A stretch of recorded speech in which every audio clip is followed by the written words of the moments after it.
பிரியமானவர்களே, இயேசு கிறிஸ்துவின் இணையற்ற நாமத்தில் உங்களை வாழ்த்துகிறேன். இந்த மன்னா டுடே என்ற டெய்லி பாட்காஸ்டை கேட்கிற உங்கள் ஒவ்வொருவரையும் கர்த்தர் தாமே ஆசீர்வதிப்பாராக.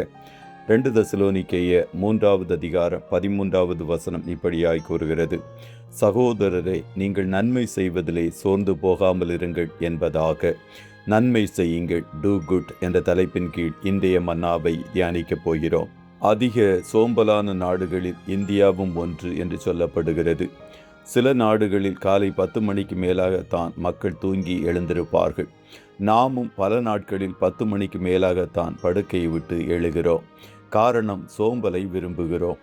தூக்கத்தை விரும்பாதே, விரும்பினால் தரித்திரனாவாய். கண் விழித்திரு, அப்பொழுது ஆகாரத்தினால் திருப்தியாவாய் என்றே நீதிமொழிகள் 20:13 கூறுகிறது. இந்தியாவில் மதிய நேரத்தில் சினிமா அரங்குகள் எல்லாம் நிரம்பி வழிய காரணம் சோம்பலுள்ள மக்கள் அதிகம் என்று ஒருவர் கூறினார். சுறுசுறுப்பாக இருப்பதற்கு பதிலாக சோம்பலாக இருக்கும் மக்கள் இந்நாட்களில் சபைகளிலும் காணப்படுகிறார்கள். பவுல் வேலை செய்து சாப்பிட வேண்டும், முன்மாதிரியாக இருக்க வேண்டும், வேலை செய்யாதவன் சாப்பிடக்கூடாது என்றெல்லாம் சொல்லிய பிறகு நன்மை செய்வதில் நாம் சோறு உள்ளவர்களாக இருக்கக்கூடாது என்று கூறுகிறார்.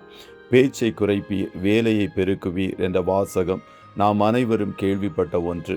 அதுபோல வெறும் வார்த்தைகளால் மாத்திரமே நம்மை அலட்டி கொள்ளாமல் பிறருக்கு நன்மை செய்வதில் நம்முடைய செயலை காண்பிப்பவர்களாக காணப்பட வேண்டும். ஆதி அப்போஸ்தலர்களுக்கும் ஏராளமான தேவைகள் இருந்தது. பசி இருந்தது, தாகம் இருந்தது, குளிர் இருந்தது, போதிய ஆடைகள் இல்லாமல் இருந்தார்கள். இருந்தாலும் பிறருக்கு நன்மை செய்வதில் உற்சாகமாக இருந்தார்கள். ஏழைக்கு இறங்குகிறவன் கர்த்தருக்கு கடன் கொடுக்கிறான், அவன் கொடுத்ததை அவர் திரும்ப கொடுப்பார் என்று நீதிமொழிகள் 19:17 கூறுகிறது. பிறருக்கு நன்மை செய்கிறவனுடைய வாழ்வில் ஆண்டவர் நன்மை செய்கிறவராக இருப்பார் என்பதை தேவ ஜனங்கள் அறிந்து கொள்ள வேண்டும். ஏழைகளுக்கு நிவாரணம் வழங்குபவர்களாக மாத்திரமல்ல, மறுவாழ்வு கொடுக்கவும் சோம்பல் இல்லாமல் பிரயாசப்பட வேண்டும். பசியுள்ள ஒரு ஏழைக்கு மீன் குழம்பு கொடுப்பது நிவாரணம். அந்த ஏழைக்கு மீன் பிடிக்க கற்றுக் கொடுப்பது மறுவாழ்வு. இப்படிப்பட்ட நன்மைகளை செய்வதில் நாம் சோர்ந்து போகக்கூடாது. சபையில் அநேகருக்கு இந்த சிந்தையை இல்லாமல் இருப்பது துரதிர்ஷ்டவசமானது என்பதை அறிந்து கொள்ளுங்கள். நன்மை செய்வதில் சோர்ந்து போகாமல் இருப்போமாக. நாம் தளர்ந்து போகாதிருந்தால் ஏற்ற காலத்தில் அறுப்போம். ஆகையால் நமக்கு கிடைக்கும் சமயத்திற்கு தக்கதாக யாவருக்கும், விசேஷமாக விசுவாச குடும்பத்தார்களுக்கும் நன்மை செய்ய கடவும் என்று கலாத்தியர் 6வது அதிகாரம் 9-10வது வசனங்கள் கூறுகிறது. இங்கே பவுல் எல்லாருக்கும் நன்மை செய்ய வேண்டும், விசேஷமாக விசுவாச குடும்பத்தாருக்கு நன்மை செய்ய வேண்டும் என்ற ஆலோசனையையும் கூறுகிறார். ஆகையால் நாம் சோம்பலை தவிர்த்து பிறருக்கு நிவாரணம் மற்றும் மறுவாழ்வு செய்து கொடுக்கவும் செயல்படுகிறவர்களாக இருப்போம்.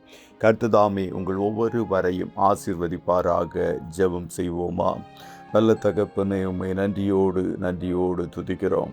இந்த மன்னா டுடே டெய்லி பாட்காஸ்டை கேட்கிற உம்முடைய பிள்ளைகள் ஒவ்வொருவரையும் கர்த்தர் தாமே ஆசீர்வதிப்பீராக. அப்பா, உம்முடைய பிள்ளைகளாகிய நாங்கள் ஒருவரும் நன்மை செய்வதில் சோர்ந்து போய் விடாதபடிக்கு காணப்படுவதற்குரிய கிருபைகளை கர்த்தர் எங்கள் ஒவ்வொருவருக்கும் தந்தருளும் என்று சொல்லி ஜெபிக்கிறோம். பசியாயிருந்தேன், எனக்கு போஜனம் கொடுத்தீர்கள். தாகமாயிருந்தேன், என் தாகத்தை தீர்த்தீர்கள். அந்நியனாயிருந்தேன், என்னை சேர்த்து கொண்டீர்கள். வஸ்திரம் இல்லாதிருந்தேன், எனக்கு வஸ்திரம் கொடுத்தீர்கள். வியாதியாயிருந்தேன், என்னை விசாரிக்க வந்தீர்கள். காவலில் இருந்தேன், என்னை பார்க்க வந்தீர்கள் என்று நீர் சொன்னீரே. அப்பா, இப்படிப்பட்ட சூழ்நிலையில் காணப்படுகிறவர்களுக்கு நாங்கள் உதவி செய்யும் போது அதை உமக்கே செய்கிறோம் என்ற ஒரு உணர்வை எங்கள் ஒவ்வொருவருக்கும் தந்தருளும். இன்றைய தினம் உம்முடைய பிள்ளைகள் கையிடுகிற வேலைகளை ஆசீர்வதியும், போக்கிலும் வரத்திலும் உடனிருப்பீராக.